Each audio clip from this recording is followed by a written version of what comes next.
Welcome to simply امریکہ۔ بہت سے لوگ سمجھتے ہیں کہ ایک سپر پاور کا سربراہ ہونے کی حیثیت سے امریکی صدر لامحدود اختیارات کے مالک ہوں گے۔ اسی بارے میں جاننا چاہتے ہیں محمد سنان۔ میرا یہ سوال ہے کہ جو امریکی صدر ہیں ان کے اختیارات کتنے ہیں اور کیا ان اختیارات کی کوئی حدود ہے یا نہیں ہے؟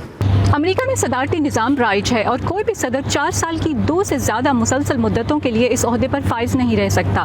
امریکن یونیورسٹی کے پروفیسر ڈیوڈ لبلن کہتے ہیں کہ امریکی صدر کے پاس وسیع اختیارات ہونے کے باوجود یہاں ایسا نظام موجود ہے کہ وہ صدر کے دفتر پر چیکس اینڈ بیلنسز رکھ سکیں اور حکومت کی تینوں برانچز یعنی مقننہ، عدلیہ اور ایگزیکٹو یعنی صدر کی سربراہی میں انتظامیہ سب کے اختیارات علیحدہ ہیں۔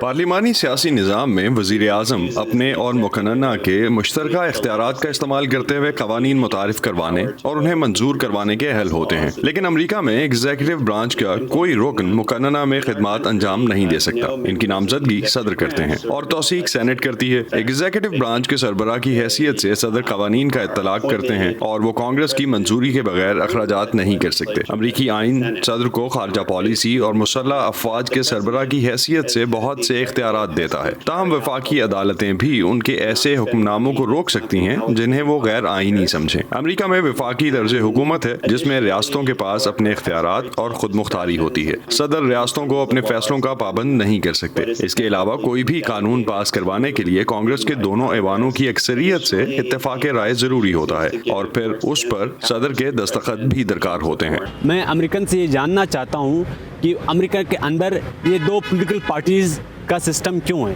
ظبی اللہ در حقیقت امریکی انتخابات میں ڈیموکریٹ اور ریپبلکن پارٹیوں کے علاوہ دیگر سیاسی جماعتیں بھی شامل ہوتی ہیں، جیسے گرین پارٹی، ورکنگ فیملیز اور امریکن انڈیپینڈنٹ پارٹی وغیرہ۔ اس کے علاوہ آزاد امیدوار بھی ہوتے ہیں جو صدارتی انتخابات کے نتائج پر تو کوئی بڑا اثر نہیں ڈالتے، لیکن بعض اوقات ریپبلکنز اور ڈیموکریٹس کے ووٹس کم کرانے کی وجہ ضرور بنتے ہیں، جس پر کچھ حلقوں کی جانب سے ان پر تنقید بھی کی جاتی ہے، لیکن ان کی شمولیت سے غیر روایتی خیالات اور ایجنڈاز سامنے آتے ہیں۔ شاید آپ کو یاد ہوگا کہ امریکہ کے حالیہ انتخابات میں معروف ریپر کانیے ویسٹ نے برتھ ڈے پارٹی کے نام سے ایک جماعت بنائی تھی اور کچھ دیر کے لیے وہ انتخابی دوڑ کا حصہ بھی بنے۔ امریکہ کے قیام کے بعد سے یہاں 2 بڑی جماعتیں ہی نمایاں رہی ہیں۔ اس کی وجہ یہاں کا سیاسی نظام بھی ہے جہاں سب سے زیادہ ووٹ حاصل کرنے والا کامیاب قرار پاتا ہے، اور بھی کئی ملکوں میں ایسا ہی ہوتا ہے جیسے پاکستان، بھارت اور بنگلہ دیش وغیرہ میں۔ اس کا مطلب یہ ہوا کہ جیسے یہاں 2 بڑی پارٹیاں ہیں تو اگر کوئی تیسری جماعت جیسے گرین پارٹی ڈیموکریٹک پارٹی کے ووٹ توڑ دے گی تو ریپبلکن جماعت کے لیے الیکشن جیتنا آسان ہو جائے گا۔ اسی لیے اکثر پارٹیز اتحاد بنا لیتی ہیں۔ امریکہ میں ایک قدرے مختلف پہلو یہ ہے کہ یہ نظام مقامی پارٹیوں کو سامنے آنے سے نہیں روکتا۔ آپ کے خیال میں کیا امریکی صدر کے اختیارات بہت زیادہ ہیں اور کیا وہ اس کا درست استعمال کرتے ہیں؟